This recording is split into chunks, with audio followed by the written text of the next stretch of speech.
আজকে আমরা international affairs এর ৬ নম্বর ক্লাসটা করব।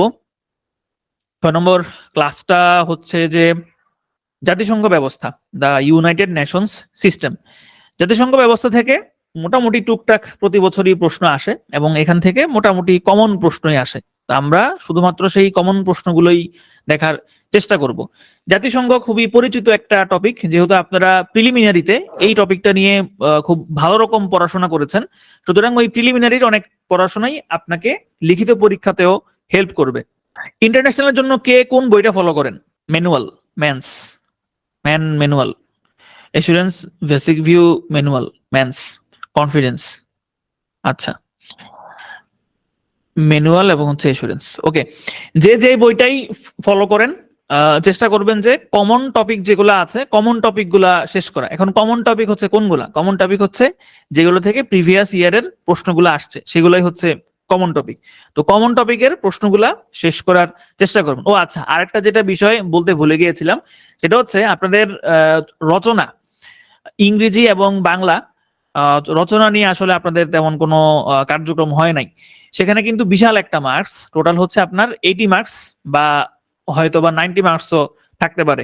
তার মানে এটা কিন্তু আপনার ম্যাথ থেকেও বেশি, ম্যাথের 50 মার্কস থেকেও বেশি, মেন্টালের মার্কস থেকেও বেশি, আন্তর্জাতিক বিষয়গুলির কনসেপচুয়াল এবং ইম্পিরিক্যাল ইস্যুস থেকেও মার্কস কিন্তু অনেক বেশি। তো এটা নিয়েও আপনাদের খুব একটা আসলে পড়াশোনা হয় নাই, বা আমাদের পক্ষ থেকেও খুব একটা হয় নাই। তো এটা নিয়েও আমাদের প্ল্যান আছে, আমরা এটা নিয়ে কাজ করব। এটা কাজ হচ্ছে যে আমরা কমন যেই টপিকগুলো আছে সেগুলো নিয়ে নোটপত্র প্রোভাইড করা, এবং এসের জন্য হচ্ছে যাতে সাজেশন টাইপ টপিকগুলো দেওয়া, সেটাও আমরা চেষ্টা করব।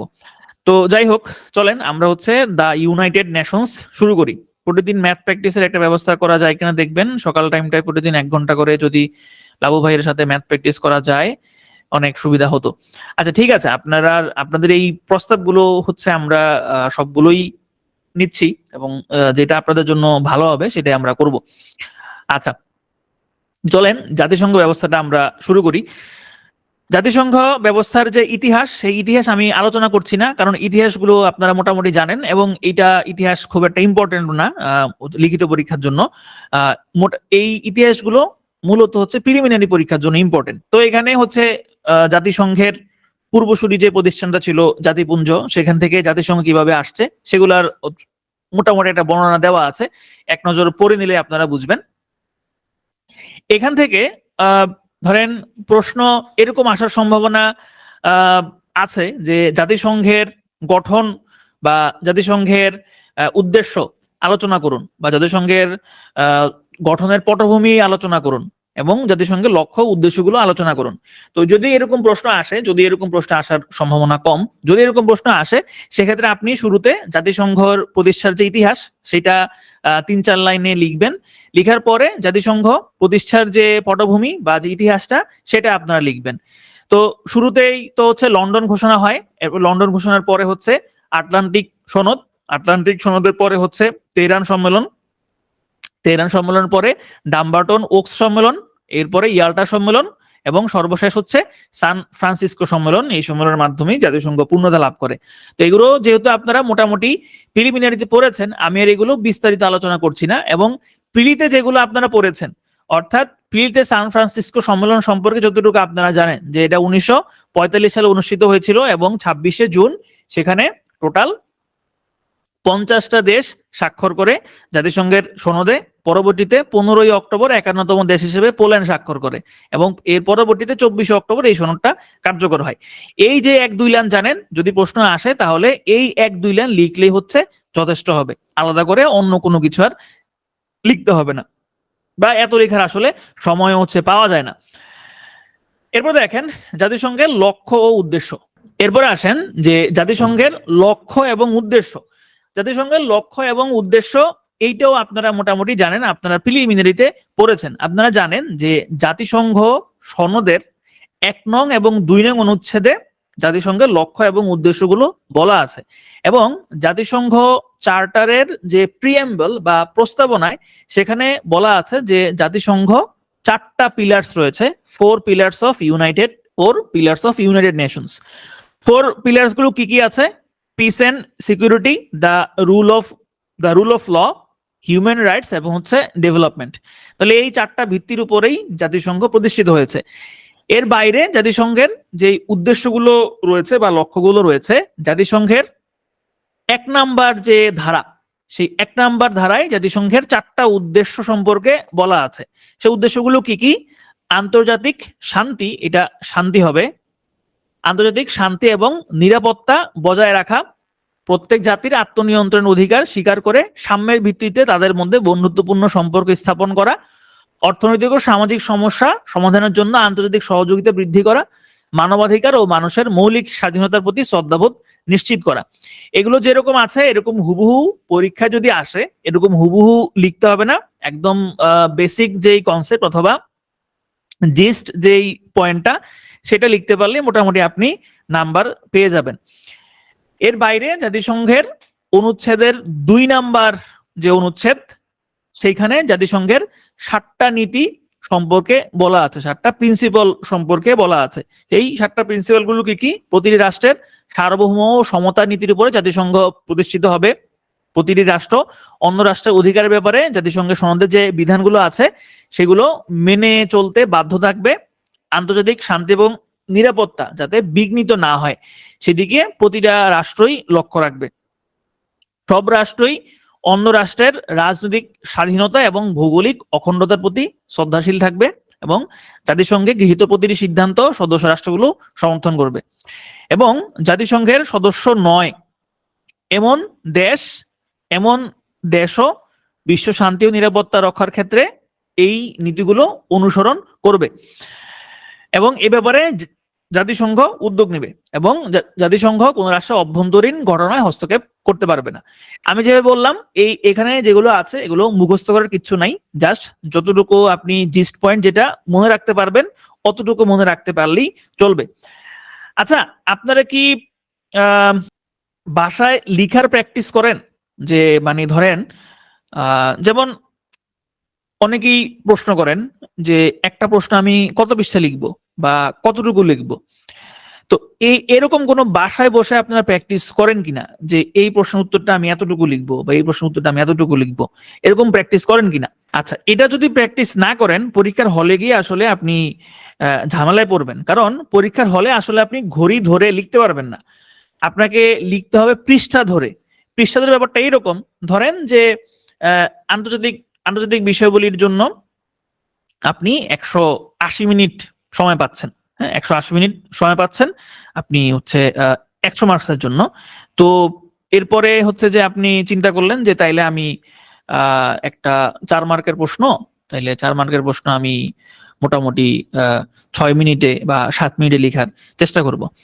এখন ধরেন পরীক্ষার হলে আসলে আপনি এইভাবে এই ঘড়ি ধরার ব্যাপারটা আপনি পারবেন না।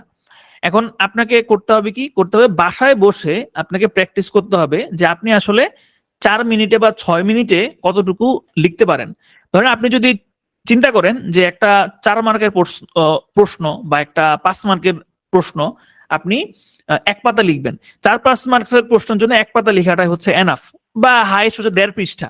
1.5 পৃষ্ঠা লেখাটা হচ্ছে এনাফ। এটা হচ্ছে যদি আপনার একটা পাতার মধ্যে মোটামুটি 17-18 লাইন আপনি লিখেন সেক্ষেত্রে 1 পাতা এনাফ, অথবা এটা হাইয়েস্ট হচ্ছে হয়তোবা 1.5 পাতা যেতে পারে। আমি কিন্তু পৃষ্ঠা বলছি, হ্যাঁ পেজ বলছি, পেজ, হ্যাঁ পৃষ্ঠা। তো এখন এই যে লেখার প্র্যাকটিসটা এটা আপনাকে বাসায় বসে করতে হবে যে আপনি হচ্ছে এই সময়ের মধ্যে এতটুকু লিখতে পারছেন কিনা। তাহলে আপনার পরীক্ষার হলে গিয়ে ঘড়ির দিকে বারবার তাকাতে হবে না, কারণ এইটা আসলে যে আপনার সম্ভব না, এটা ঘড়ির দিকে তাকে লেখাটা সম্ভব না। প্লাস হচ্ছে পরীক্ষার হলে আপনি চিন্তা করেও লিখতে পারবেন না। হ্যাঁ, যে এই প্রশ্নটা আমি একটু চিন্তা করে একটু লিখলাম, এগুলো আপনার বাসায় বসে প্র্যাকটিস করতে হবে। পড়াই তো শেষ হচ্ছে না, যা পড়ি লিখে পড়ি, এইটা করি। আচ্ছা, না লিখে পড়েন সেটা হচ্ছে একটা, আরটা হচ্ছে ওই যে ঘড়ি ধরে হিসাব করে লিখা যে আমি কত কথা লিখতে পারতেছি, তাহলে এই প্রশ্নের উত্তর আমি এইরকম এই সময়ের মধ্যে আমার শেষ করতে হবে, বা এই প্রশ্নটা যদি আমি 1.5 পৃষ্ঠার মধ্যে শেষ করি, 1 পৃষ্ঠার মধ্যে শেষ করি, তাইলে আমার জন্য এনাফ হবে। এই প্র্যাকটিস গুলো আপনাকে বাসায় বসেই করতে হবে, আপনি পরীক্ষার হলে গিয়ে এক্সপেরিমেন্ট চালাতে পারবেন না। আচ্ছা, যাই হোক, এরপর আসেন জাতিসংঘের অঙ্গ সংস্থা। জাতিসংঘের অঙ্গ সংস্থা নিয়েও আপনারা খুব ভালো করেই জানেন, যেহেতু আপনারা এগুলো প্রিলিমিনারিতে পড়েছিলেন। জাতিসংঘের 7 নম্বর অনুচ্ছেদে জাতিসংঘের যে 6টা অঙ্গ সংস্থা আছে, এই 6টা অঙ্গ সংস্থার নাম ধাম বলা আছে, যেমন জেনারেল অ্যাসেম্বলি, এরপরে দ্য সিকিউরিটি কাউন্সিল, অর্থনৈতিক ও সামাজিক পরিষদ বা ইকোসক, সচিবালয় বা সেক্রেটারিয়েট, আন্তর্জাতিক আদালত বা ইন্টারন্যাশনাল কোর্ট অফ জাস্টিস এবং ট্রাস্টিশিপ কাউন্সিল। এইগুলো থেকে যদি শর্ট নোট আসে, শর্ট নোট বিশেষ করে হচ্ছে অর্থনৈতিক ও সামাজিক পরিষদ এবং হচ্ছে আন্তর্জাতিক আদালত, এই দুটো থেকে শর্ট নোট আসতে পারে। যদি আসে তাহলে আপনারা প্রিলিমিনারিতে যতটুকু পড়েছেন, যেমন অর্থনৈতিক ও সামাজিক পরিষদ সম্পর্কে আপনারা পড়েছেন যে এটার কাজকর্ম কি কি, এখানে কয়টা সদস্য থাকে, প্রতি বছর কয়টা সদস্য বের হয়ে যায়, কয়টা সদস্য আসে, প্রতি বছর 2বার এটার সম্মেলন অনুষ্ঠিত হয়। হ্যাঁ, এটার সভাপতির নাম হচ্ছে পাওলা নারভাস। এই জিনিসগুলো মোটামুটি যদি আপনি গুছায় লিখতে পারেন তাইলেই হচ্ছে শর্ট নোটের জন্য এনাফ। তেমনি ভাবে আন্তর্জাতিক আদালতের ক্ষেত্রেও সেম, আপনি প্রিলিমিনারিতে যা পড়েছেন সেটাই যদি শর্ট নোটে লিখতে পারেন এটাই আপনার জন্য যথেষ্ট হবে। সচিবালয় থেকে প্রশ্ন আসবে না, প্লাস ওসি পরিষদ থেকেও প্রশ্ন আসবে না। বাকি যে দুইটা থাকলো সাধারণ সভা এবং হচ্ছে নিরাপত্তা পরিষদ, এখান থেকে নিরাপত্তা যদি প্রশ্ন আসে সেক্ষেত্রে নিরাপত্তা পরিষদ থেকে প্রশ্ন আসার সম্ভাবনা সব থেকে বেশি। সাধারণত জেনারেল অ্যাসেম্বলি থেকে প্রশ্ন তেমন একটা আসে না। তাইলে আমরা এখানে শুধুমাত্র সিকিউরিটি কাউন্সিল এইটার কাজকর্মই আমরা গুরুত্ব সহকারে পড়ব। তাহলে দেখেন এতক্ষণ যেগুলো পড়লাম এগুলোর মধ্যে প্রশ্ন কি কি আসতে পারে, যে জাতিসংঘ গঠনের পটভূমি বর্ণনা করুন, জাতিসংঘের লক্ষ্য উদ্দেশ্য আলোচনা করুন এবং জাতিসংঘের মূল অঙ্গ সংস্থা সমূহের বর্ণনা দিন। এগুলা খুবই লেস ইম্পর্টেন্ট কোশ্চেন, তারপরেও এগুলা মোটামুটি যেহেতু প্রিলির সাথে সামঞ্জস্যপূর্ণ আছে, মোটামুটি 1-2 নজর দেখলেই এই প্রশ্ন উত্তরগুলো আপনি লিখতে পারবেন।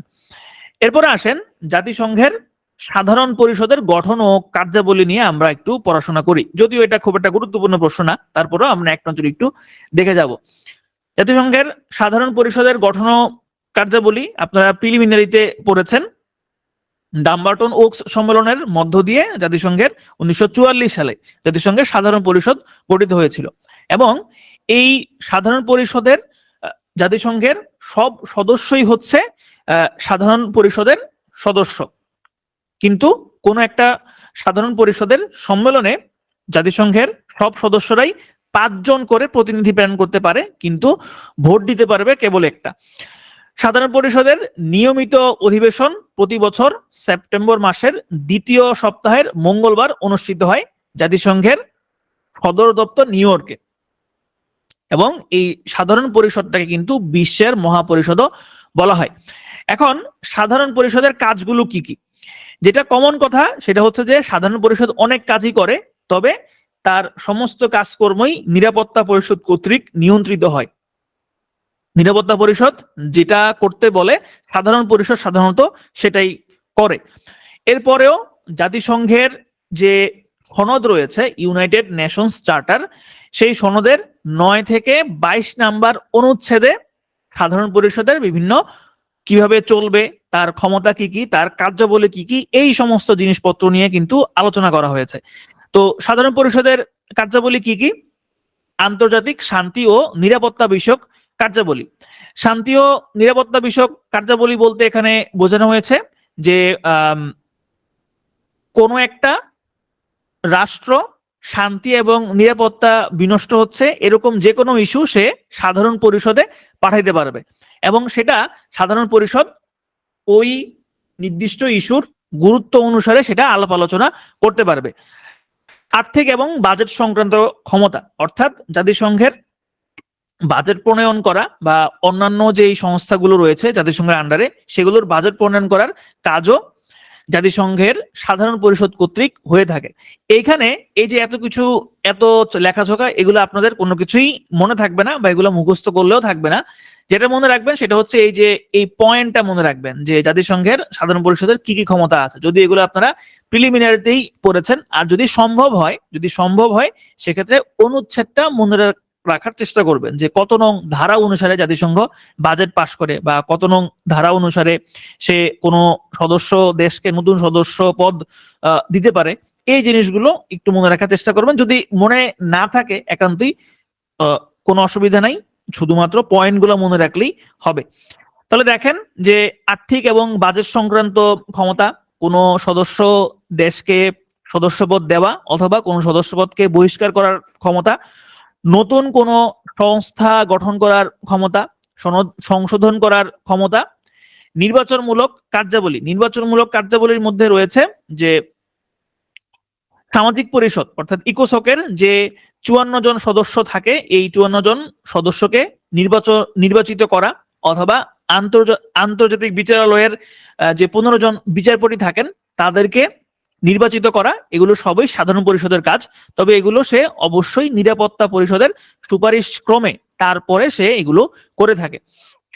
অস্ত্র নিয়ন্ত্রণ এবং নিরস্ত্রীকরণ সম্পর্কিত ক্ষমতা, এটাও আসলে সেম, ওই যে শুরুর যেই পয়েন্টটা ছিল, শুরুর পয়েন্টটা ছিল আন্তর্জাতিক শান্তি ও নিরাপত্তা বিষয়ক কার্যাবলী।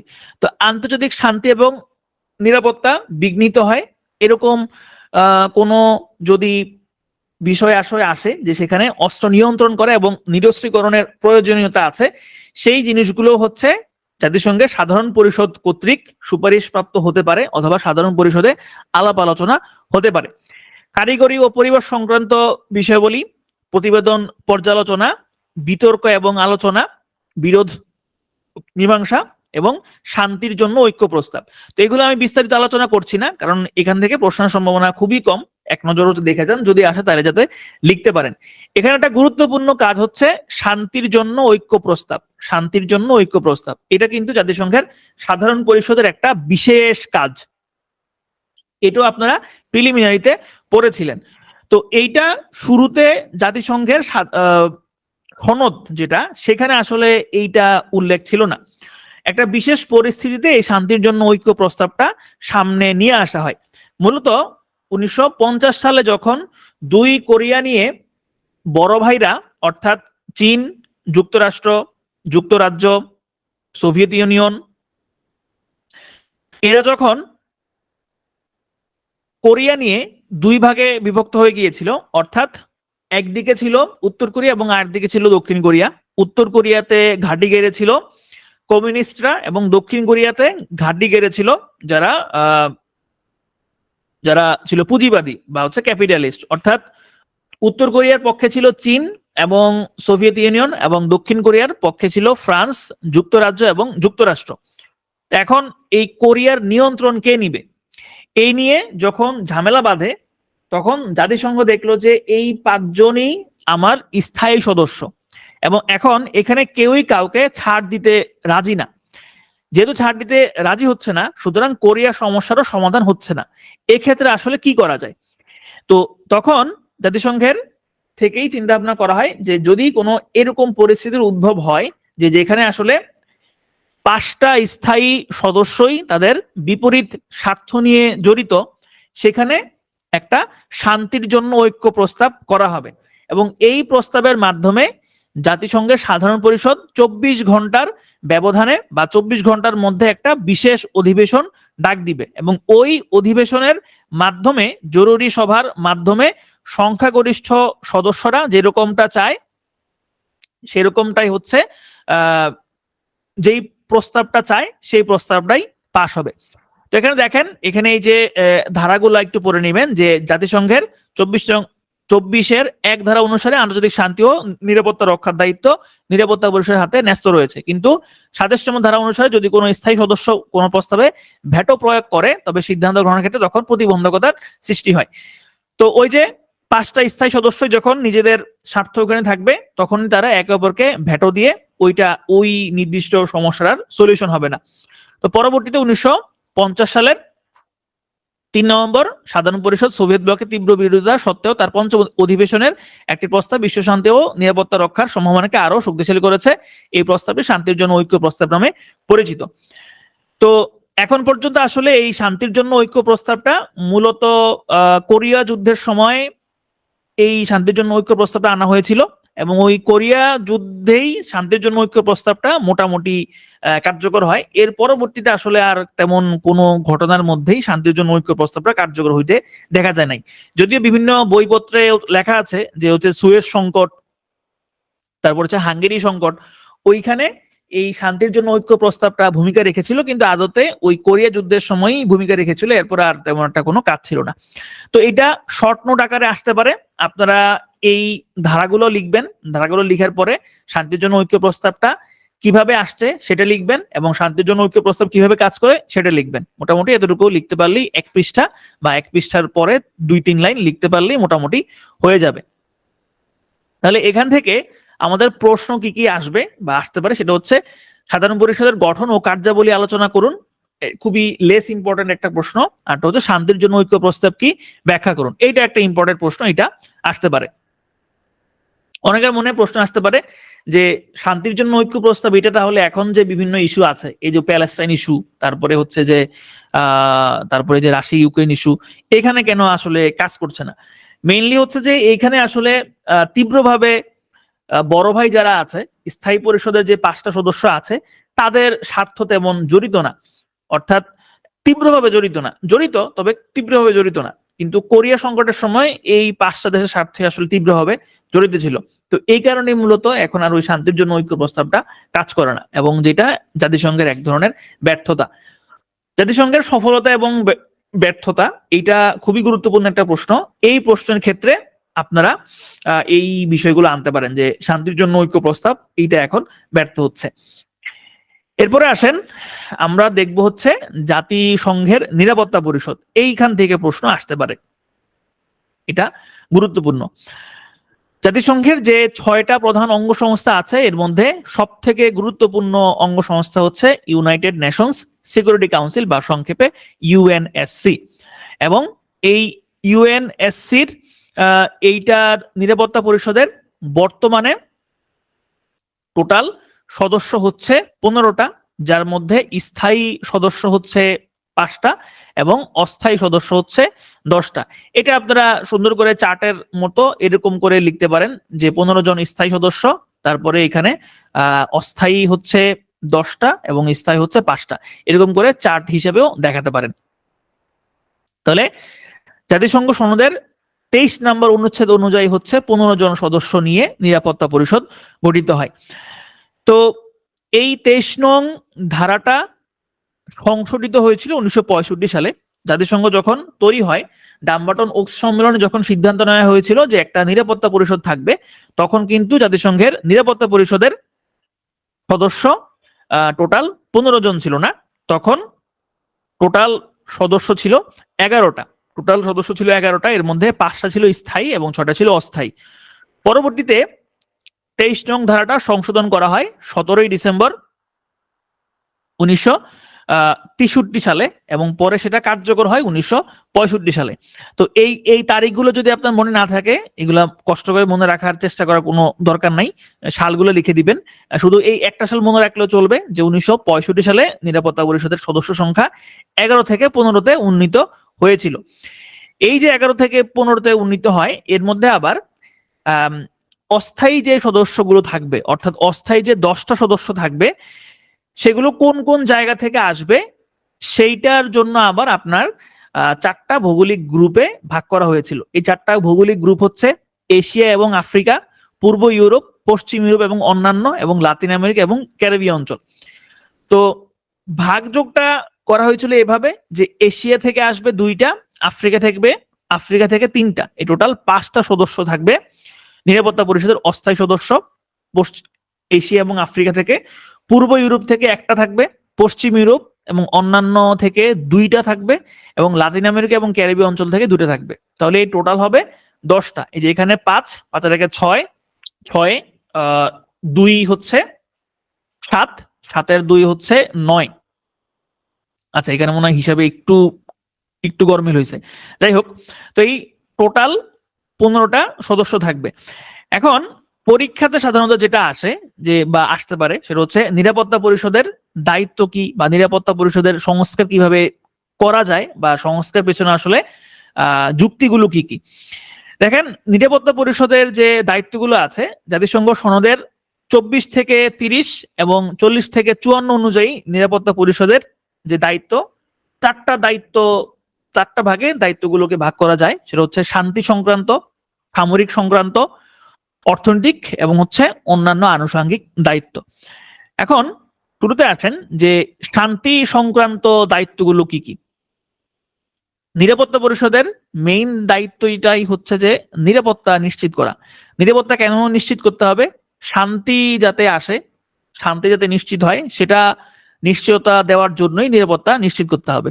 তাহলে শান্তি সংক্রান্ত দায়িত্বের মধ্যে তার প্রধান দায়িত্ব হচ্ছে আন্তর্জাতিক নিরাপত্তা সংক্রান্ত দায়িত্ব। এরপরে শাস্তি, যদি এই শান্তি কেউ ভঙ্গ করে বা ভঙ্গ করতে চায়, সেক্ষেত্রে শান্তি ভঙ্গকারীদের শাস্তিও নিরাপত্তা পরিষদ করতে পারবে। আগ্রাসনের বিরুদ্ধে ব্যবস্থা গ্রহণ। আগ্রাসনের বিরুদ্ধে ব্যবস্থা গ্রহণ, এটা যদিও নিরাপত্তা পরিষদের একটা কাজ, কিন্তু এখন আর আসলে ওইভাবে নিরাপত্তা পরিষদ এই কাজটা করতে পারছে না। তাহলে আপনারা এই পয়েন্টগুলো মনে রাখবেন যে শান্তি সংক্রান্ত দায়িত্বগুলোর মধ্যে পড়ছে কি কি: আন্তর্জাতিক নিরাপত্তা সংক্রান্ত দায়িত্ব, শান্তি ভঙ্গকারীদের শাস্তি এবং আগ্রাসনের বিরুদ্ধে ব্যবস্থা গ্রহণ। যদি আপনার হাতে সময় থাকে সেক্ষেত্রে আপনি এই বিস্তারিত যে লাইনগুলো আছে এগুলো হচ্ছে মোটামুটি এক নজর দেখে লিখে নিতে পারবেন। যেমন শান্তি ভঙ্গকারীদের শাস্তি, যেমন এখানে এক্সাম্পল দেওয়া আছে, গালফ ওয়ারের সময় ইরাককে শাস্তি দেওয়া হয়েছিল। আগ্রাসনের বিরুদ্ধে ব্যবস্থা গ্রহণ, আগ্রাসনের বিরুদ্ধে ব্যবস্থা গ্রহণ যেমন কাশ্মীর সংকটের সময় হচ্ছে কাশ্মীর নিয়ে একটা রেজুলেশন পাশ করা হয়েছিল জাতিসংঘের পক্ষ থেকে, এবং উত্তর কোরিয়া সংকটের সময় কিন্তু শান্তির জন্য ঐক্য প্রস্তাব জাতিসংঘের পক্ষ থেকেই করা হয়েছিল। এইগুলো হচ্ছে শান্তি সংক্রান্ত দায়িত্ব।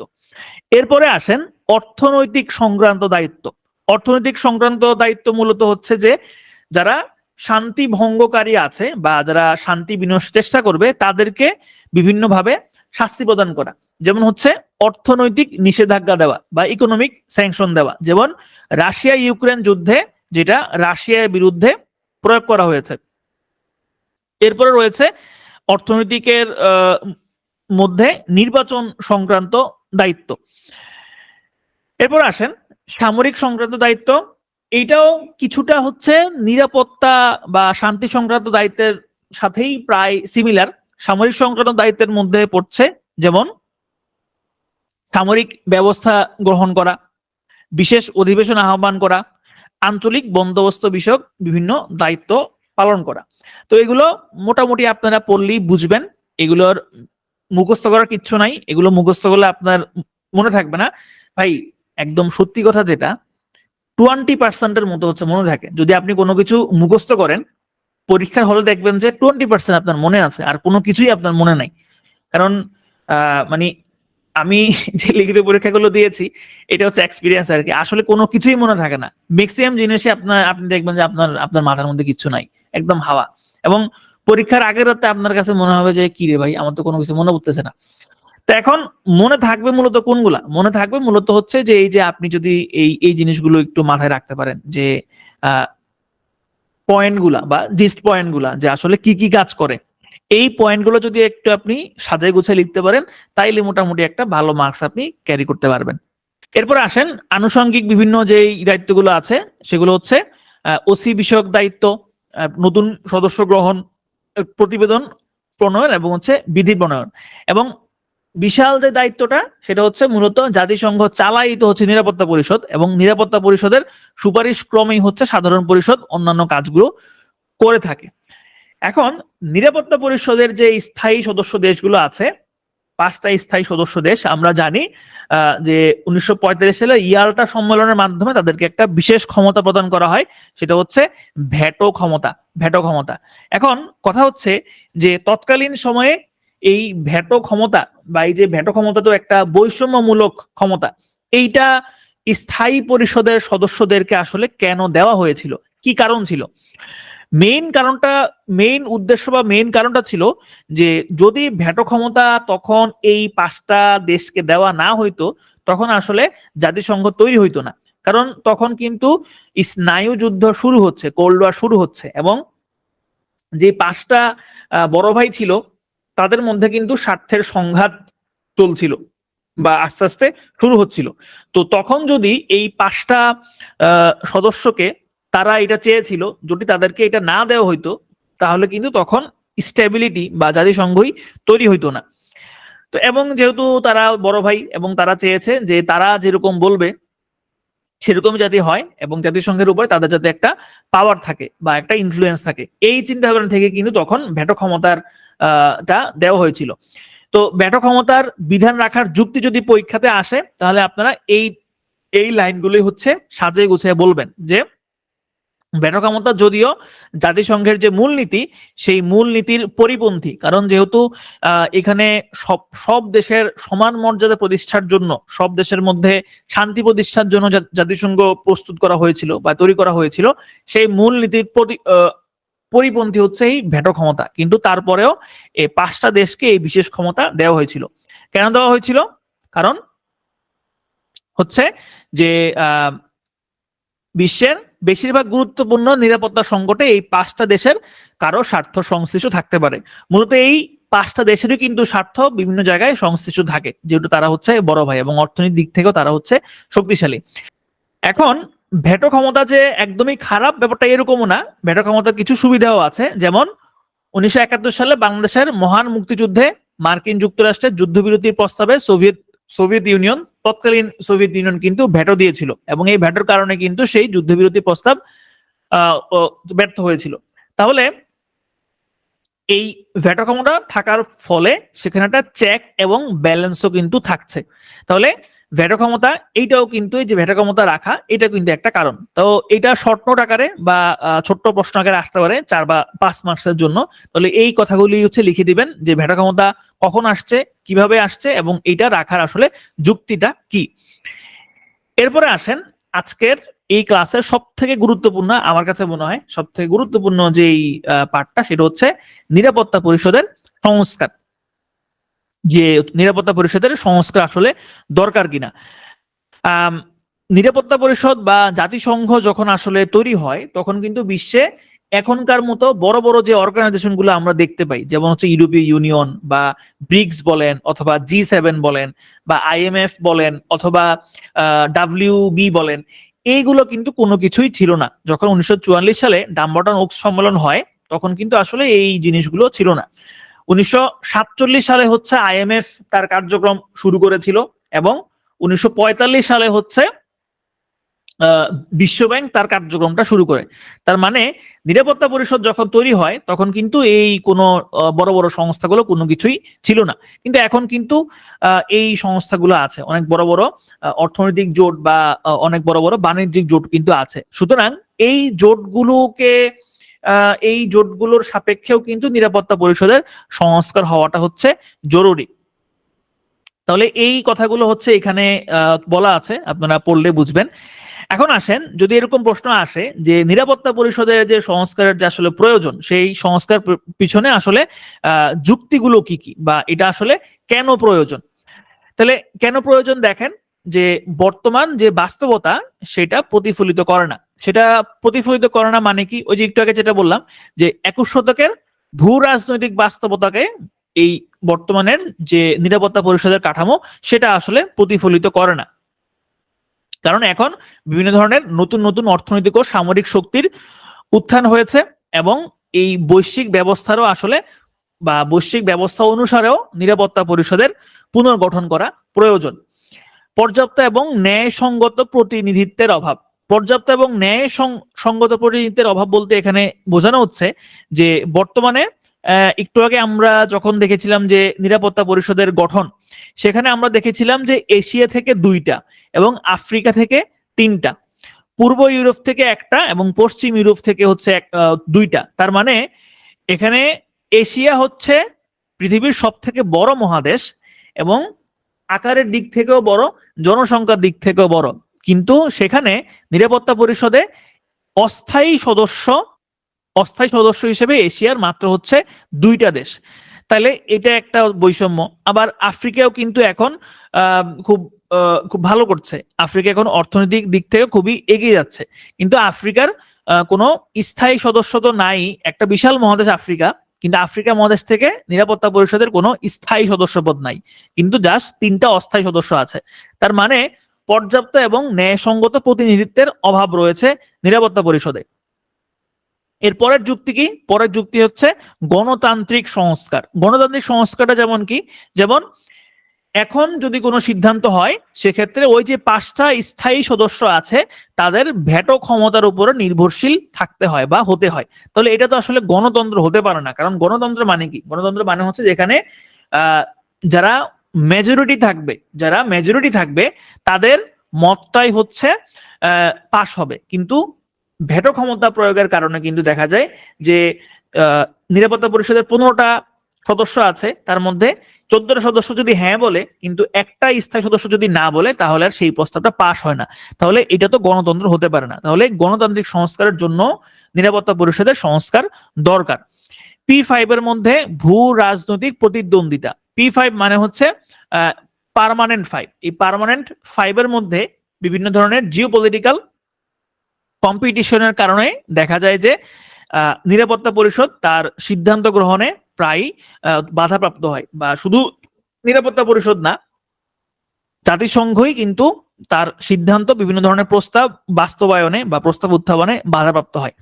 ভেটো ক্ষমতার অপব্যবহার এবং রাষ্ট্রীয় সার্বভৌমত্বের জন্য হুমকি।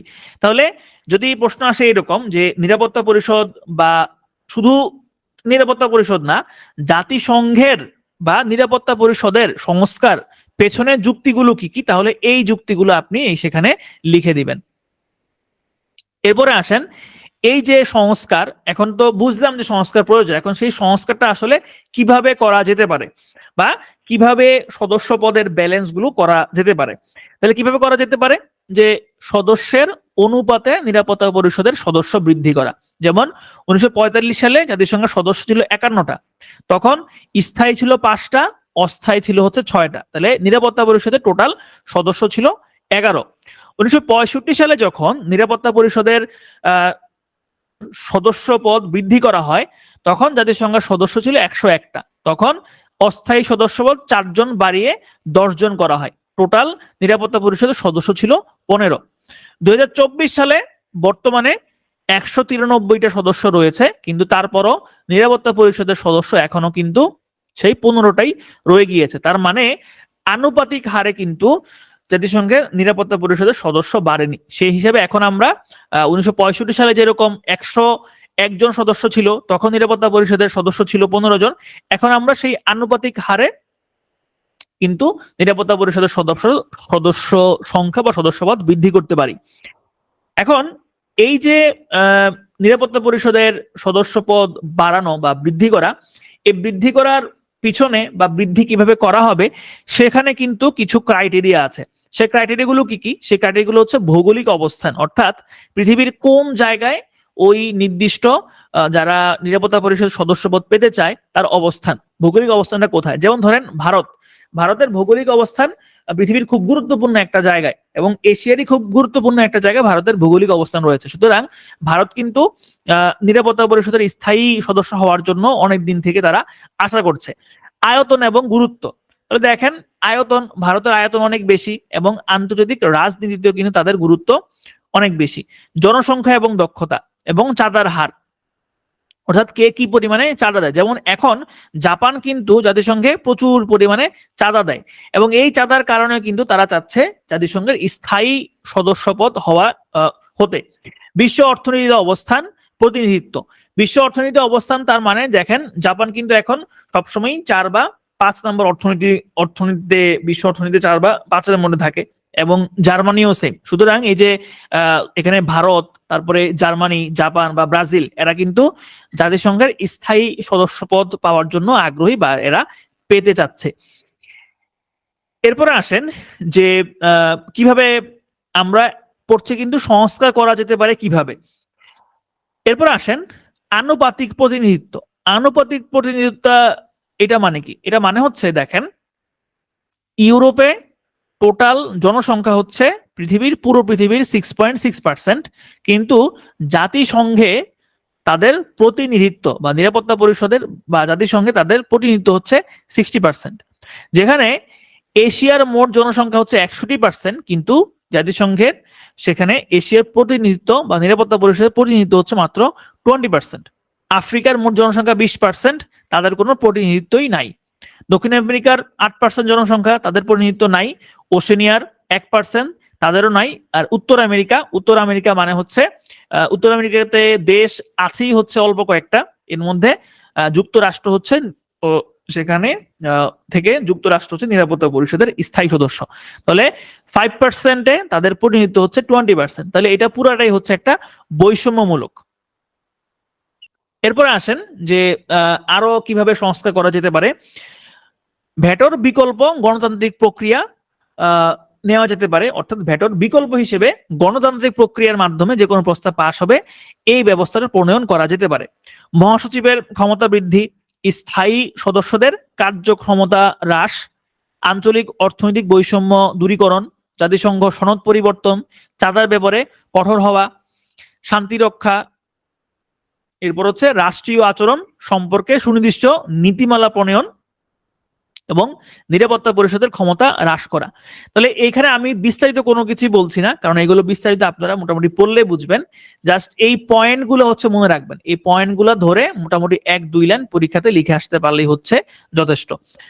নিরাপত্তা পরিষদের ক্ষমতা হ্রাস করা বলতে এখানে মেইনলি মূলত হচ্ছে নিরাপত্তা পরিষদের মাধ্যমেই তো জাতিসংঘের সমস্ত কিছুই পরিচালিত হয়। হ্যাঁ, নিরাপত্তা পরিষদের সুপারিশে হচ্ছে সাধারণ পরিষদ সমস্ত কাজকর্মগুলি করে।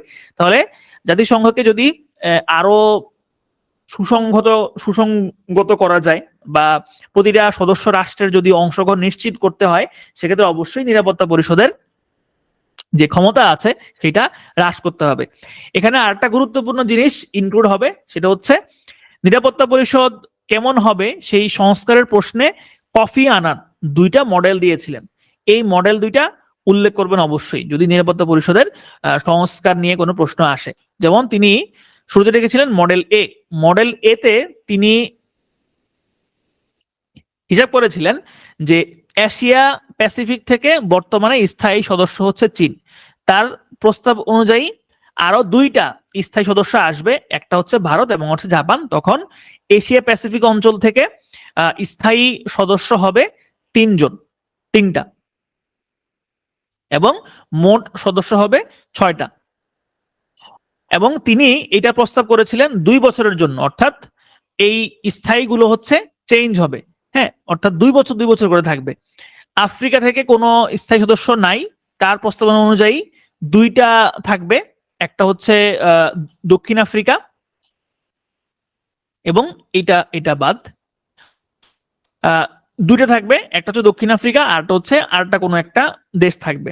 এবং এখান থেকে টোটাল প্রস্তাবিত 2 বছরের জন্য হচ্ছে 4টা হবে।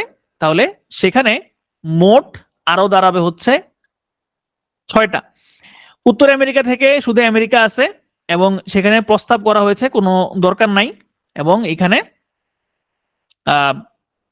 প্রস্তাবিত তাও 2 বছরের জন্য। তাহলে যেহেতু এখানে আমেরিকা আছে তাহলে টোটাল হবে হচ্ছে 3টা, অর্থাৎ 2 বছরের জন্য স্থায়ী। আচ্ছা, আমি মনে হয় একটু হচ্ছে গোলায় ফেলছি, আমি একটু আবার বলি। আচ্ছা, প্রথমত হচ্ছে যে স্থায়ী সদস্য 2টা থাকবে হচ্ছে ভারত এবং হচ্ছে আপনার জাপান, এই 2টা স্থায়ী সদস্য। এবং অস্থায়ী সদস্য অর্থাৎ যারা হচ্ছে 2 বছরের জন্য নির্বাচিত হয় সেখানে থাকবে হচ্ছে টোটাল 3টা।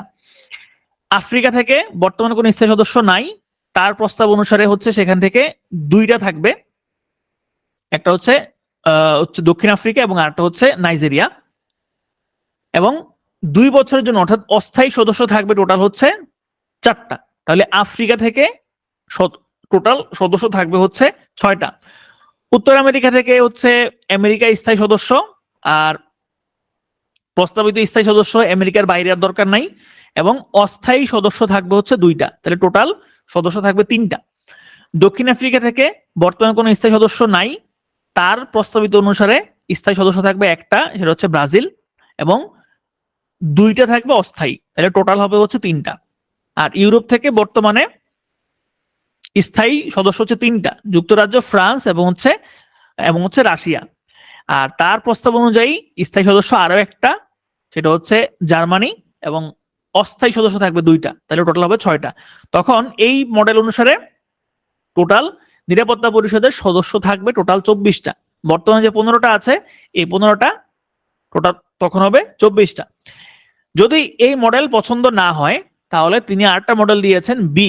সেই বি মডেলে আছে যে এশিয়া প্যাসিফিক অঞ্চলের একটা স্থায়ী আসন, সেটা 4 বছরের জন্য তিনি একটাই থাকুক, এইটা তিনি পরিবর্তন করেন নাই। তিনি আবার আরেকটা বিকল্প প্রস্তাব দিয়েছেন যে 4 বছরের জন্য অস্থায়ী সদস্য হবে 2টা দেশ এবং 2 বছরের জন্য অস্থায়ী সদস্য হবে 3টা দেশ। তাহলে এশিয়া প্যাসিফিক অঞ্চল থেকে থাকবে 6টা। আফ্রিকা অঞ্চল থেকে স্থায়ী সদস্যের দরকার নাই, তবে 4 বছরের জন্য থাকবে 2টা এবং 2 বছরের জন্য থাকবে 4টা, তাহলে টোটাল হবে 6টা। আর আমেরিকা থেকে স্থায়ী হচ্ছে একটা, আর 4 বছরের জন্য থাকবে 2টা, 2 বছরের জন্য থাকবে 3টা, টোটাল হচ্ছে 6টা, তখন হবে 18টা। তাহলে এই দুইটা যদি এরকম প্রশ্ন আসে যে জাতিসংঘের সংস্কার বা নিরাপত্তা পরিষদের সংস্কারের রূপরেখা বর্ণনা করুন বা কিভাবে সংস্কার করা যায়, সেক্ষেত্রে আপনাদের যে উপরের যে পয়েন্টগুলো আছে এগুলা দিয়ে তারপরে হচ্ছে এই কফি আনানের যে মডেলটা, এই মডেলটা দিয়ে দিতে পারেন। তাহলে এখান থেকে কি কি প্রশ্ন আসতে পারে? এখান থেকে প্রশ্ন আসতে পারে যে নিরাপত্তা পরিষদের গঠন এবং কার্যাবলী আলোচনা করুন, কেন নিরাপত্তা পরিষদের সংস্কার প্রয়োজন এবং নিরাপত্তা পরিষদের সংস্কারের জন্য কি কি পদক্ষেপ নেওয়া যেতে পারে। তাহলে এই জিনিসগুলি হচ্ছে মোটামুটি এই জায়গা থেকে প্রশ্ন আসতে পারে। এখানে আসলে দেখেন লিখিত পরীক্ষার ক্ষেত্রে বাংলাদেশ বিষয়াবলী এবং আন্তর্জাতিক বিষয়াবলী এই দুইটা হচ্ছে আপনার, আমার কাছে মনে হয় হচ্ছে সীমিত পড়া। কেন? কারণ এগুলো আসলে সিলেবাসের বাইরে খুব একটা প্রশ্ন হয় না। আমার কাছে চ্যালেঞ্জিং লাগে হচ্ছে ইংলিশটা, আমার কাছে চ্যালেঞ্জিং লাগে ইংলিশ, এবং যারা সায়েন্স ব্যাকগ্রাউন্ডের না তাদের জন্য আরেকটা চ্যালেঞ্জিং বিষয় হচ্ছে বিজ্ঞান এবং হচ্ছে ম্যাথ। এই কয়টা হচ্ছে বেশি চ্যালেঞ্জিং। আর বাংলা, আন্তর্জাতিক বিষয়াবলী বা বাংলাদেশ বিষয়াবলী এগুলা মোটামুটি হচ্ছে লিখা যায়, এগুলা মোটামুটি আপনার টুকটাক মোটামুটি পড়লে এগুলা লিখা যায়। কিন্তু ইংরেজি, অঙ্ক, বিজ্ঞান, যারা অঙ্ক বিজ্ঞানে ভালো না তাদের জন্য আসলে এই ব্যাপারগুলো হচ্ছে চ্যালেঞ্জিং।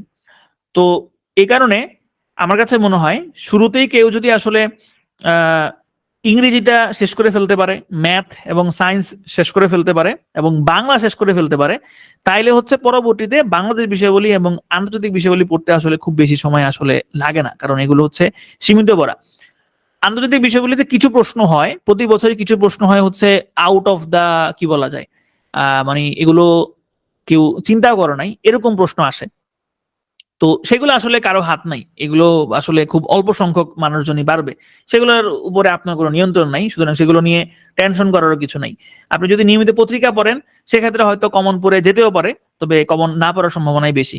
তবে যেই সিলেবাস বা প্রিভিয়াস যে কোশ্চেন সেখান থেকেই হচ্ছে ম্যাক্সিমাম প্রশ্ন থাকে। তো যাই হোক, আপনাদের বাংলা ক্লাস শুরু হচ্ছে নেক্সট উইক থেকে, আপনাদের বাংলা ক্লাস শুরু হচ্ছে, এরপরে অন্যান্য ক্লাসও তো চলবে এবং আশা করি শেষ করতে পারবেন। হ্যাঁ, আর আপনাদের কাছে কি মনে হয়, প্রিলি কঠিন মনে হয় নাকি হচ্ছে লিখিত কঠিন মনে হয়? বলেন তো আপনার কাছে কোনটা কঠিন মনে হয়? মানে এখন কি মনে হচ্ছে, লিখিত কঠিন মনে হচ্ছে আপনাদের কাছে? না, আমার কাছে মনে হয় যে আপনার প্রিলি পাস করাটা হচ্ছে চ্যালেঞ্জিং, রিটেন পাস কর না। আমার কাছে রিটেনটা তুলনামূলক ইজি হয়। কেন? কারণ হচ্ছে আপনার দেখেন প্রিলিতে আপনি ধরেন কোন একটা প্রশ্ন পারলেন না, এটা তো এক্সাক্ট উত্তর করতে হয়, আপনার দাগাইতে হয়, তা আপনি যদি ভুল দাগান তাইলে শেষ, বাদ। কিন্তু রিটেনে কিন্তু দেখা যায় যে আপনি কোনোটা কিছু যদি নাও পারেন তাইলেও আপনি টুকটাক মোটামুটি লিখে আসতে পারবেন। তবে এখানে আমার কাছে যেটা মনে হয়, লিখিত পরীক্ষার মেইন চ্যালেঞ্জিংটা আসলে হচ্ছে শারীরিক এবং শারীরিক চ্যালেঞ্জটাই হচ্ছে মেইন। শারীরিক চ্যালেঞ্জটা হচ্ছে এই যে ধরেন আপনার বডি আপনারে কতটুকু সাপোর্ট দিচ্ছে। এই যে টোটাল 21 ঘন্টা লিখতে হয়, হ্যাঁ, এক সপ্তাহের ব্যবধানে প্রায় 21 ঘন্টার মতো আপনি লিখবেন। প্লাস হচ্ছে যে আপনার ব্রেইন এবং আপনার শরীর আপনাকে আসলে সাপোর্ট দিবে কিনা, এইটা হচ্ছে একটা খুব বড় ব্যাপার। তো এই কারণে লিখার প্র্যাকটিসটা থাকা খুবই জরুরি। যেমন আমার লিখার স্পিড খুবই স্লো বলতে মোটামুটি স্লো আর কি, আমি খুব একটা আসলে ফাস্ট রাইটার না। তো এই কারণে দেখা যায় যে আসলে যাদের হাতের লেখা খুব ফাস্ট ওরা ওইটা ভালো, ওরা হচ্ছে বেশি বেশি লিখতে পারে। কিন্তু যাদের হাতের লেখা স্লো আমার মতো, তাদের কিন্তু আগে থেকেই ভাই প্ল্যান করে যেতে হবে যে আমি এই প্রশ্নটা আসলে আমি কতটুকু লিখবো, আমি 1 পেজ লিখবো নাকি 2 পেজ লিখবো, এইটা কিন্তু আগে থেকেই ঠিক করে যেতে হবে। ধরেন এই যে এখানে যতটুকু আমি লেখা পড়াইলাম বা আপনারা বইতে যতটুকু লেখা দেখেন অতটুকু লেখা আসলে পরীক্ষাতে কখনোই সম্ভব না, এগুলো লেখা সম্ভব হয় না। তো ধরেন কেউ একজন 5 মার্কের একটা প্রশ্ন, যার হাতের লেখা ফাস্ট সে 1.5 পেজ লিখবে, যার হাতের লেখা স্লো সে হচ্ছে 1 পেজ লিখবে। এখন যার হাতের লেখা স্লো তার চিন্তা করতে হবে এই 1 পেজের মধ্যেই যাতে করে আমি আমার লেখাটা শেষ করতে পারি। তাহলে এখন এটা কিভাবে করতে পারি আমি? তাইলে আমার একটু ডাটার আশ্রয় নিতে হবে বেশি, আমার গ্রাফের আশ্রয় নিতে হবে বেশি, আমার কোটেশনের আশ্রয় নিতে হবে বেশি, কারণ যাতে করে আমি যেটা আমি লিখতে আমার 7-8 লাইন লাগবে সেটা যাতে আমি একটা গ্রাফের মধ্যেই দেখাতে পারি বা একটা চিত্রের মধ্যে যাতে আমি দেখাতে পারি। তো এই কারণে যাদের হাতের লেখা স্লো তারা একটু বেশি বেশি গ্রাফ বা একটু টেবিল অথবা চার্ট এগুলো একটু প্র্যাকটিস করবেন, যাতে করে অল্প সময়ের মধ্যে বা অল্প জায়গার মধ্যে আপনি বেশি পরিমাণে ইনপুট দিতে পারেন।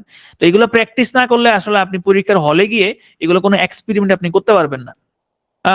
রিটেন প্রিপারেশন পুরোপুরি নেওয়ার জন্য মিনিমাম সময় কতটুকু প্রয়োজন, এইটা আসলে ভাই ডিপেন্ড করে। এটা আসলে ডিপেন্ড করে কিসের উপরে? যেমন ধরেন ইংরেজি ফ্রি হ্যান্ড রাইটিং এ অনেকেই ভালো থাকে না, বা কারোই অনেকের হয়তো বেসিক ভালো থাকে, অনেকের হয়তো বেসিক ভালো থাকে না। তো যাদের বেসিক ভালো থাকে না ফ্রি হ্যান্ড রাইটিং এর, তাদের তো আসলে অনেক সময়ের প্রয়োজন হয়। প্লাস হচ্ছে যে অনেকের হয়তো ম্যাথ অতটা তিনি ভালো পারতেন না, তিনি পিলি হয়তো কোন রকম তিনি পাস করে গিয়েছেন, কিন্তু এখন তো রিটেনে 50 মার্কস তার একটা পরীক্ষা দিতে হবে। তো এগুলো আসলে ডিপেন্ড করে। তবে আমার কাছে মনে হয় যে মোটামুটি 4 মাস বা 4.5 মাস আমার কাছে মনে হয় যে যথেষ্ট সময়। তবে ভাই এটা ডিপেন্ড করে। আবার এখানে অনেক আছে টেকনিক্যাল পরীক্ষা দিবেন, টেকনিক্যালেও কিন্তু কেমন পড়াশোনা আমি জানি না, কারণ যেহেতু আমার নিচের টেকনিক্যাল কোনো সাবজেক্ট নাই, সুতরাং ওইটা সম্পর্কে আমার আসলে আইডিয়া নাই যে টেকনিক্যালে কেমন পড়াশোনা করতে হয়। রিটেনে পুরো খাতা লিখতে হবে, পুরো খাতা তো আপনি লিখতে পারবেন না, আপনার যদি আইডিয়া থাকে তাহলে আপনি পুরো খাতাটা তো লিখতে পারবেন।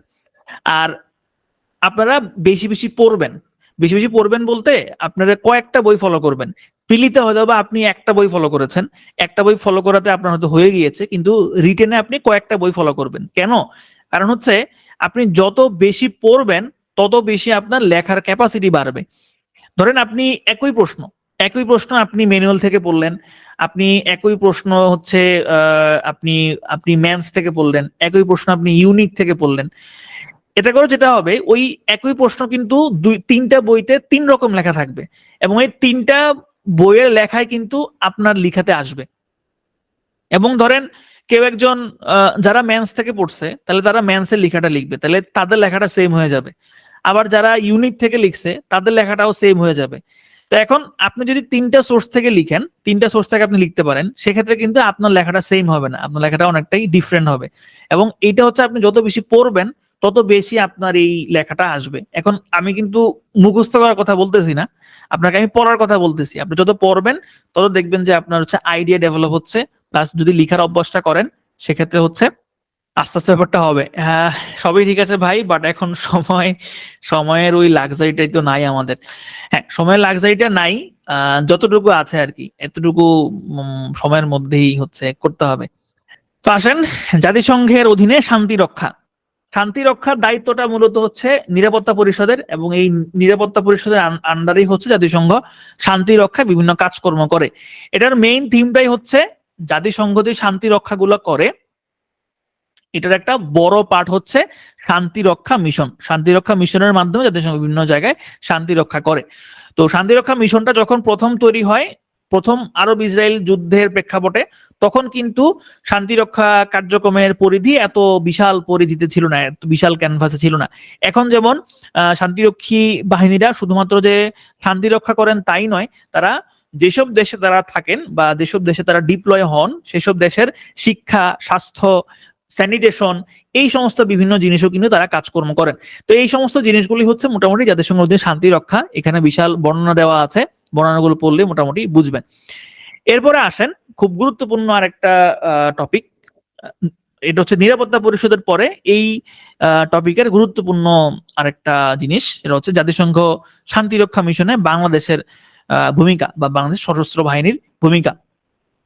আপনারা জানেন বাংলাদেশ 1988 সালে UN Iraq military observation group বা ইউনিমগে 15 জন সেনা সদস্য বা সেনা পর্যবেক্ষক পাঠানোর মধ্য দিয়ে শান্তিরক্ষা মিশনে বাংলাদেশের যাত্রা শুরু হয় 1988 সালে। এই সালগুলো ইম্পর্টেন্ট, এই সালগুলো উল্লেখ করতে হবে। এবং সর্বশেষ ডিসেম্বর 2023 পর্যন্ত বাংলাদেশ জাতিসংঘের টোটাল 71টা মিশনের 55টি মিশনে অংশ নিয়ে 44টি মিশন সফলভাবে সম্পন্ন করেছে এবং মিশনগুলোতে প্রায় 1,85,000 সৈন্য শান্তিরক্ষীতে অংশগ্রহণ করে। এই সংখ্যাগুলো এক্সাক্ট হইতে হবে না, কিছুটা 19-20 হইলে অসুবিধা নাই, তবে এই সংখ্যাগুলো এক্স্যাক্টলি দেওয়ার চেষ্টা করেন যে টোটাল মিশন কয়টা এবং কতটাতে অংশগ্রহণ করছে এবং কয়টা সফলভাবে সম্পন্ন করেছে। তো বর্তমানে শান্তিরক্ষা মিশনে বাংলাদেশের অবস্থান হচ্ছে দ্বিতীয় এবং প্রথম হচ্ছে নেপাল। এটা হচ্ছে গ্রাফ আকারে আপনি দিতে পারেন, এই যে এরকম ছোট করে একটা গ্রাফ দিতে পারেন যে এখানে এটা নেপাল, এটা হচ্ছে বাংলাদেশ, এটা হচ্ছে রুয়ান্ডা, এটা হচ্ছে ইন্ডিয়া, এরকম করে একটা গ্রাফে দিতে পারেন, অথবা এরকম একটা বক্সের মধ্যে টেবিল করেও দিতে পারেন। তাহলে বর্তমানে বাংলাদেশের অবস্থান হচ্ছে দ্বিতীয় এবং বর্তমানে বাংলাদেশের প্রায় 6,000-এর মতো 5,900 সামথিং সর্বশেষ ইউনাইটেড পিস কিপিং মিশনের যে পরিসংখ্যান সেটা অনুসারে সর্বশেষ প্রায় 6,000-এর মতো সৈন্য বাংলাদেশের বিভিন্ন মিশনে বাংলাদেশ থেকে যোগ দিয়েছে এবং তারা নিয়োজিত আছে। তো বর্তমানে জাতিসংঘের টোটাল মিশন চালু আছে 11টা এবং এই 11টা মিশনের 8টাতে বাংলাদেশের সশস্ত্র বাহিনী থেকে প্রায় 6,000-এর মতো শান্তিরক্ষী দায়িত্ব পালন করছে। এই তথ্যগুলো দিবেন, এই তথ্যগুলো খুবই হচ্ছে ভাইটাল। এই তথ্যগুলো দিলে যিনি খাতা কাটবেন তিনি বুঝবেন যে না আপনি মোটামুটি জানেন। তো শান্তিরক্ষা মিশনে এখন পর্যন্ত বাংলাদেশ টোটাল 40টা দেশে বা স্থানে টোটাল 63টি মিশন সম্পন্ন করেছেন। এখানে একটু তথ্যগত পার্থক্য আছে, যেমন একটু আগেই আমরা দেখেছিলাম যে 55টি মিশনে অংশ এবং 30টা মিশনে হচ্ছে তারা সম্পন্ন করেছে, আবার এখানে আছে 63টা মিশন সম্পন্ন করেছে। তো এটার মেইন কারণটা হচ্ছে বিভিন্ন জায়গায় বিভিন্ন রকম তথ্য দেওয়া। তবে আপনারা এই তথ্যটা দিবেন যে বাংলাদেশ টোটাল 63টা মিশনে ছিল। আগের যেটা আছে যে আগের যে 55টা আছে এইটা আগের এই যে এইটা হচ্ছে যে 55টা মিশন না দিয়ে আপনারা হচ্ছে 63টা দিয়ে এখানে, আর এখানে 63টি মিশনে অংশগ্রহণ করেছে এতটুকু দিলেই হবে। কয়টা সফলভাবে সম্পন্ন করছে ওটা দেওয়ার দরকার নাই, যেহেতু এটা নিয়ে তথ্যগত একটু বিভ্রাট আছে।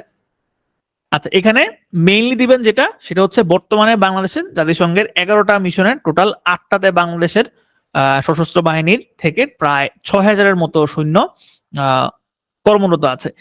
তারপরে এইখানে হচ্ছে যে তথ্যগুলো আছে যে 1,88,000 সৈন্য প্রত্যক্ষভাবে অংশ নেয়। তারপরে এর মধ্যে সেনাবাহিনী হচ্ছে 1,51,000, নৌবাহিনীর 6,704, বিমান বাহিনীর 8,000, পুলিশের 21,000। এগুলো এক্সাক্ট সংখ্যা আপনাদেরকে দিতে হবে না, আপনারা এরকম বলতে পারেন যে পুলিশ থেকে 21,000-এরও বেশি, নৌবাহিনী থেকে 6,000-এরও বেশি, বা এরপরে সেনাবাহিনী থেকে 1,50,000-এরও বেশি, এরকম দিবেন। এক্সাক্ট সংখ্যা দেওয়ার আসলে দরকার নাই। আর এর মধ্যে নারীর সংখ্যা হচ্ছে প্রায় 3,000-এরও বেশি, এরকম দিতে পারেন। এবং এখন পর্যন্ত দায়িত্ব পালন করতে গিয়ে বাংলাদেশের 144 জন শান্তিরক্ষী বাহিনী বা শান্তিরক্ষী জীবন হারিয়েছেন বা শহীদ হয়েছেন। এরপরে আসেন বাংলাদেশের যে সশস্ত্র বাহিনী, এখানে সশস্ত্র বাহিনী বলতে মূলত বোঝানো হচ্ছে বাংলাদেশের সেনাবাহিনী, নৌবাহিনী এবং হচ্ছে বিমান বাহিনী, এবং এছাড়াও বাংলাদেশের যে বর্ডার গার্ড এবং কোস্ট গার্ড রয়েছে এবং অন্যান্য যে আধা সামরিক বাহিনীগুলো রয়েছে সেগুলো হচ্ছে স্বরাষ্ট্র মন্ত্রণালয়ের অধীনে থাকে, কিন্তু যদি কোনো যুদ্ধকালীন অবস্থা হয় তাহলে এই সামরিক এবং আধা সামরিক অর্থাৎ বর্ডার গার্ড এবং বাংলাদেশের কোস্ট গার্ড এরা আবার বাংলাদেশ সেনাবাহিনী, বাংলাদেশ বিমান বাহিনী এবং নৌবাহিনীর অধীনে পরিচালিত হবে। তো এটা আপনাদের পরীক্ষার জন্য খুব একটা গুরুত্বপূর্ণ না, এটা হচ্ছে নাইস টু নো, এটা পরীক্ষার খাতায় লেখার মতো কোনো গুরুত্বপূর্ণ তথ্য না। এরপরে আসেন, প্রশ্ন আসতে পারে যে জাতিসংঘ মিশনে বাংলাদেশের সশস্ত্র বাহিনীর ভূমিকা কি, বা এখানে সেনাবাহিনীর ভূমিকা আছে, এখানে সেনাবাহিনীর জায়গায় এখানে নৌবাহিনী থাকতে পারে, এখানে পুলিশ বাহিনী থাকতে পারে, এখানে হচ্ছে সশস্ত্র বাহিনী থাকতে পারে, যেটাই থাকুক আপনি সেম উত্তরটাই লিখবেন। তো সাধারণত যে কোনো দেশের শান্তিরক্ষী বাহিনীরাই মূলত দুইটা কাজ মেইনলি করে, একটা হচ্ছে শান্তি প্রতিষ্ঠা এবং আরেকটা হচ্ছে কিছু রুটিন ওয়ার্ক থাকে। তো শান্তি প্রতিষ্ঠা কার্যক্রমগুলো কি কি? যেমন শান্তি প্রতিষ্ঠা কার্যক্রমগুলো হচ্ছে যে এই যে বিভিন্ন জায়গায় সশস্ত্র যেই সংগ্রামগুলো হয় সেখানে শান্তি প্রতিষ্ঠার জন্য যেই যারা ডেপ্লয় হয় বা শান্তি প্রতিষ্ঠা করা বা শান্তি রক্ষা করা, ইস্টাবলিশ করা, মূলত এইগুলোই শান্তি প্রতিষ্ঠার কাজ। এখন এই শান্তি প্রতিষ্ঠার এই পোর্শনটাতে আপনারা দিবেন যে বাংলাদেশ এখন পর্যন্ত কোথায় কোথায় ডিপ্লয় হয়েছিল। তাহলে কোথায় কোথায় ডিপ্লয় হয়েছে দেখেন, শুরুতে ইউনিমগে ছিল 1988 সালে, কুয়েতে ডিপ্লয় ছিল উপসাগরীয় যুদ্ধে 1991 সালে, যুগোস্লাভিয়াতে ছিল যেটাকে ইউএনপিএফ বলে 1994 সালে, তারপরে সোমালিয়াতে ছিল 1995 সালে, কঙ্গোতে ছিল 2003 সালে, আইভরি কোস্টে ছিল, দক্ষিণ সুদান, লাইবেরিয়া, সিয়েরা লিওন 1999 হবে এখানে, সিয়েরা লিওন। এই যে জায়গাগুলা বললাম যে দক্ষিণ সুদান বা লাইবেরিয়া, সিয়েরা লিওন, এইগুলা শুধু জাস্ট মনে রাখবেন যে এখানে এখানে বাংলাদেশ ছিল, এখানে এখানে বাংলাদেশ তাদের শান্তিরক্ষা কার্যক্রম পরিচালিত করেছে। এই যে MONUSCO বা UNOCI, এগুলোর এভরিভিয়েশন মুখস্থ করার কিছু নাই, জাস্ট এই যদি এতটুকু মনে রাখতে পারেন যে এই এখানে এখানে বাংলাদেশ ছিল এবং সেই শান্তিরক্ষী মিশনটার নাম হচ্ছে ইউনিসম, যেটা সোমালিয়াতে ছিল, এতটুকু মনে রাখতে পারলেই হবে। এইখানে এই কোটেশন গুলোর আন্ডারে বা এই শিরোনামের আন্ডারে হচ্ছে আপনারা 1-2 লাইন মোটামুটি লিখে দিবেন। এরপরে আসেন যে রুটিন কার্যক্রম। রুটিন কার্যক্রমগুলো আসলে কি কি? রুটিন কার্যক্রমগুলো হচ্ছে যে শান্তি রক্ষার পাশাপাশি সাধারণত হচ্ছে এছাড়াও কিছু রুটিন কার্যক্রম থাকে, যেমন হচ্ছে স্বাস্থ্য নিয়ে কার্যক্রম করা বা বিভিন্ন ধরনের অবকাঠামোগত কার্যক্রম করা, বিভিন্ন ধরনের মানবিক কার্যক্রম পরিচালনা করা, বা হচ্ছে যুদ্ধের সময় যে সমস্ত মাইন পুঁতে রাখা হয়েছিল সেই মাইনগুলো অপসারণ করা, এগুলোই মূলত হচ্ছে রুটিন কার্যক্রম করা। তো এইগুলোই হচ্ছে এখানে মোটামুটি বলা আছে, এগুলো হচ্ছে আপনারা পড়বেন মোটামুটি, এগুলো লিখতে পারলেই হবে। এরপর আসেন আরেকটা গুরুত্বপূর্ণ পড়া হচ্ছে জাতিসংঘের শান্তিরক্ষা মিশনে নারীর ভূমিকা। শান্তিরক্ষা মিশনে নারীর ভূমিকা, এইটা জাতিসংঘ নিরাপত্তা রেজলিউশন 1325 মাধ্যমে হচ্ছে জাতিসংঘের শান্তিরক্ষা মিশনে নারীর অংশগ্রহণের সুযোগ সৃষ্টি হয়। তো যেহেতু সশস্ত্র বাহিনীর পুলিশ অংশগ্রহণ করে, সেনাবাহিনী অংশগ্রহণ করে, নৌবাহিনী অংশগ্রহণ করে, বিমান বাহিনী অংশগ্রহণ করে, সেক্ষেত্রে এখানে আপনারা পয়েন্ট আকারে এভাবে লিখতে পারেন যে কোথায় কোথায় জাতিসংঘের শান্তিরক্ষী মিশনে নারীরা অংশগ্রহণ করেছে। যেমন পুলিশ সদস্যরা পূর্ব তিমুর, হাইতি এবং হচ্ছে কঙ্গোতে তারা ডেপ্লয় ছিল। তাহলে পূর্ব তিমুর, হাইতি এবং হচ্ছে কঙ্গোতে পুলিশ, বাংলাদেশের পুলিশ থেকে নারীরা অংশগ্রহণ করেছিল। সেনাবাহিনীর অবদান হিসেবে, সেনা কার্যক্রম হিসেবে লাইবেরিয়া মিশন এবং আইভরি কোস্ট মিশনে বাংলাদেশ থেকে নারীদের অংশগ্রহণ ছিল। এবং বিমান বাহিনীর সদস্য হিসেবে কঙ্গোতে 2017 সালে বাংলাদেশের বিমানের 2 জন নারী পাইলট, ফ্লাইট লেফটেন্যান্ট তামান্না এবং হচ্ছে নাইমা, তারা জাতিসংঘ মিশনে অংশগ্রহণ করেছিলেন। এছাড়াও আপনারা জানেন, এটা আপনারা প্রিলিমিনারিতে পড়েছিলেন যে জাতিসংঘ থেকে 4 জন নারী বিচারক কিন্তু জাতিসংঘ শান্তিরক্ষী মিশনে অংশগ্রহণ করেছে এবং সেটা ছিল হচ্ছে সুদানে। তাহলে এই যতটুকু বললাম, এখানে জাস্ট আপনারা কোন জায়গায় অংশগ্রহণ করেছে এবং কত সালে অংশগ্রহণ করেছে এই তথ্যটুকু বিশেষ করে মনে রাখবেন এবং বাকিগুলো মোটামুটি 1-2 লাইন লিখতে পারলে মোটামুটি হবে। এখন আসেন, এই যে বাংলাদেশ শান্তিরক্ষা মিশনে অংশগ্রহণ করছে, এটা তো বিভিন্ন রকম গুরুত্ব আছে, যে বাংলাদেশের আমাদের দেশের সেনাবাহিনীদের বা সশস্ত্র বাহিনীদের তাদের যে কি বলে দক্ষতা বৃদ্ধি পাচ্ছে, বহির্বিশ্বে আমাদের দেশের সুনাম বৃদ্ধি পাচ্ছে এবং এটা বাংলাদেশের মুখ উজ্জ্বল করছে। এছাড়াও কিন্তু আরেকটা গুরুত্বপূর্ণ জিনিস রয়েছে, সেটা হচ্ছে বাংলাদেশের অর্থনৈতিক দিক থেকে অর্থনৈতিক দিক থেকে কিন্তু বাংলাদেশের একটা শান্তিরক্ষা মিশনে বাংলাদেশের অর্থনৈতিক দিক থেকে একটা গুরুত্ব আছে। কারণ মোটামুটি যারা সশস্ত্র বাহিনীতে যোগ দেয় তারা মোটামুটি এটা তাদের টার্গেট থাকে যে যাতে করে তারা শান্তিরক্ষা মিশনে যেতে পারে। এবং এরকমও হয়তোবা হতে পারে যে বাংলাদেশের বিসিএস এর প্রশাসন ক্যাডার যারা, শুধু প্রশাসন না, যারা ট্যাক্স ক্যাডার বা যারা অডিট ক্যাডার, এদেরকেও হচ্ছে শান্তিরক্ষা মিশনে পাঠানোর জন্য একটা প্রস্তাব করা হয়েছিল। তো হয়তোবা সেটাও সম্ভব হবে। এখন এখান থেকে যারা আজকে ক্লাস করছেন, এখান থেকে অনেকেই অ্যাডমিন ক্যাডার হবেন, অনেকেই অডিট ক্যাডার হবেন, ট্যাক্স ক্যাডার হবেন, আপনারাও শান্তিরক্ষী মিশনে অংশগ্রহণ করতে পারেন। তো যাই হোক, আমরা একটু শান্তিরক্ষী মিশনের গুরুত্বগুলো একটু দেখব যে কিভাবে আসলে আমাদের জন্য এটা গুরুত্বপূর্ণ। কর্মসংস্থান বৃদ্ধি পাচ্ছে, অর্থনৈতিক সচ্ছলতা আসছে, দেশের অর্থনৈতিক সমৃদ্ধি আসছে, সামাজিকভাবে তাদের মর্যাদা বৃদ্ধি পাচ্ছে, ভূ রাজনৈতিক মর্যাদা বৃদ্ধি পাচ্ছে, রাজনৈতিক মর্যাদা বৃদ্ধি পাচ্ছে, সুনাম বৃদ্ধি পাচ্ছে, ক্ষতিপূরণ সরবরাহ হচ্ছে যে যারা মিশনে গিয়ে শহীদ হয়েছেন তাদের জন্য জাতিসংঘ থেকে ক্ষতিপূরণ পাওয়া যায়। বৈদেশিক মুদ্রায় এটা উল্লেখ করতে পারেন যে 1988 থেকে 2023 সাল পর্যন্ত বাংলাদেশের শান্তিরক্ষী বাহিনীর মোট প্রায় 28,000 কোটি টাকার মতো বৈদেশিক মুদ্রা হিসেবে বাংলাদেশে আসছে। এগুলো হচ্ছে মোটামুটি আপনার গুরুত্ব, যে কি কি গুরুত্ব আসলে আছে। এই অর্থনৈতিক গুরুত্ব ছাড়াও আরো কিছু গুরুত্ব রয়েছে শান্তিরক্ষা মিশনের, সেগুলো হচ্ছে পেশার মান বৃদ্ধি, পেশার গুরুত্ব বৃদ্ধি, নারী সদস্যদের সক্ষমতা ও মর্যাদা বৃদ্ধি, অস্ত্র সংগ্রহ বলতে এখানে বোঝানো হচ্ছে যে জাতিসংঘ শান্তি মিশনে বাংলাদেশ বিভিন্ন জায়গাতেই নিজেদের অস্ত্রশস্ত্রগুলো ব্যবহার করে, এবং এই অস্ত্রশস্ত্র ব্যবহার করার দরুন কিন্তু তারা জাতিসংঘ থেকে একটা ভাড়া পেয়ে থাকে। তাহলে এখানেও কিন্তু বাংলাদেশের লাভ হচ্ছে। তাহলে যদি প্রশ্ন আসে যে জাতিসংঘ মিশনের অর্থনৈতিক গুরুত্ব বর্ণনা করুন অথবা জাতিসংঘ মিশনের গুরুত্ব বর্ণনা করুন, তাহলে এই জিনিসগুলো উল্লেখ করলেই মোটামুটি হবে। এরপর আসেন জাতিসংঘের সফলতা এবং হচ্ছে ব্যর্থতা। জাতিসংঘের বিভিন্ন সফলতা রয়েছে এবং ব্যর্থতা রয়েছে। ব্যর্থতার পাল্লাটাই ভারী, তারপরও সফলতাও কম না। সফলতার মধ্যে আছে আন্তর্জাতিক শান্তি প্রতিষ্ঠার ক্ষেত্রে বিভিন্ন জায়গাতেই জাতিসংঘ সফলভাবে সফলতা পেয়েছে।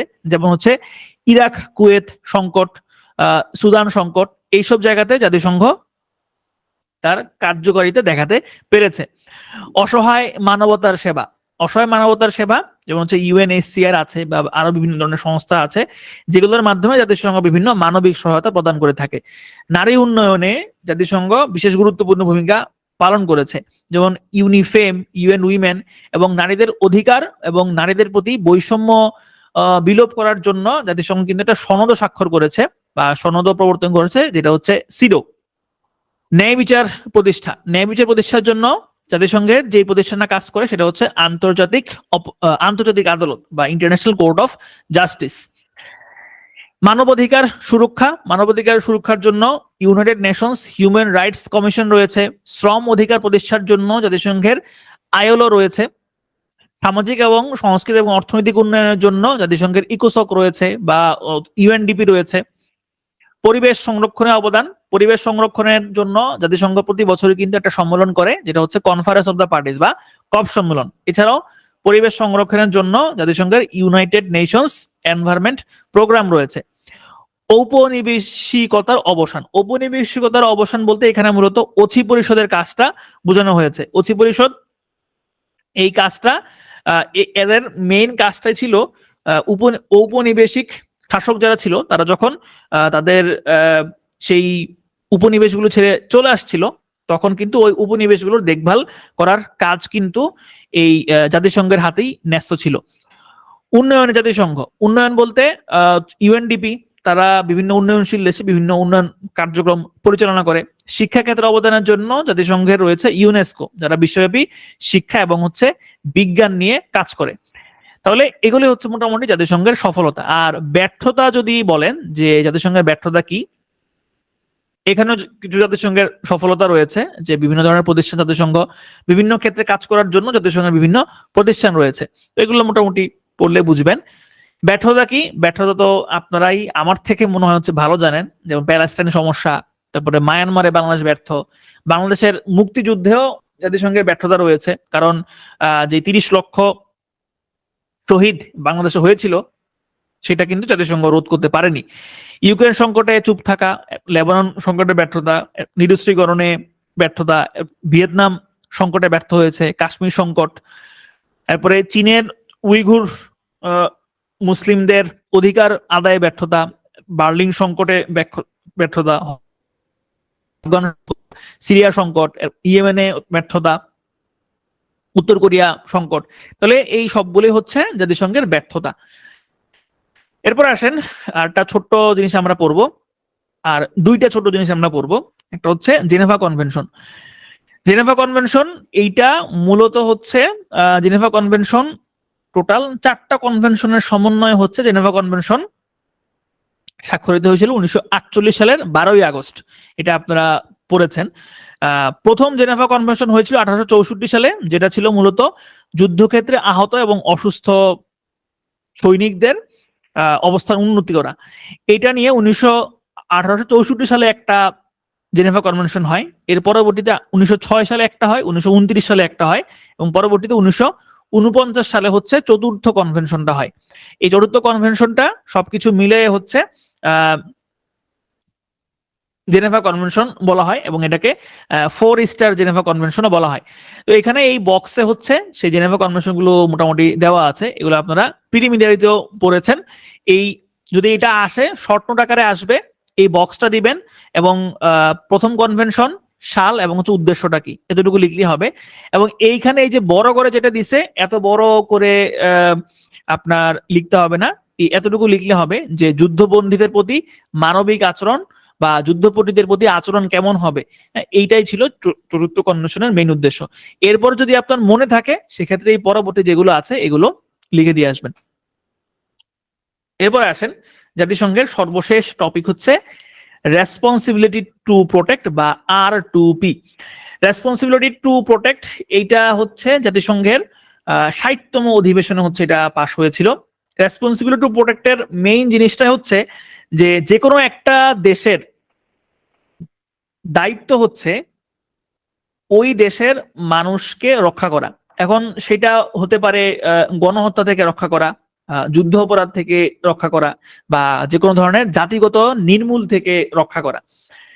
এখন এই কোন দেশের এই যে দায়িত্বগুলা, এই দায়িত্ব পালনে জাতিসংঘ বা আন্তর্জাতিক যে সম্প্রদায় আছে তারাও কিন্তু দায়িত্ব পালন করতে পারে।